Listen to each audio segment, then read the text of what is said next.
மார்த்தாண்டத்தில் அரசு பேருந்தில் மின் விளக்குகள் எரியாததால் நடத்துனர் செல்போன் டார்ச் வெளிச்சத்தில் டிக்கெட் கொடுக்கும் அவலநிலை ஏற்பட்டது.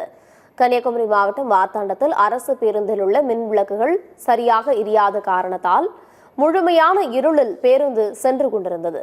அப்போது போதிய வெளிச்சம் இல்லாததால் தத்தளித்த பேருந்து நடத்துனர் செல்போன் டார்ச் வெளிச்சத்தில் டிக்கெட் கொடுக்கும் பரிதாப நிலைக்கு தள்ளப்பட்டார்.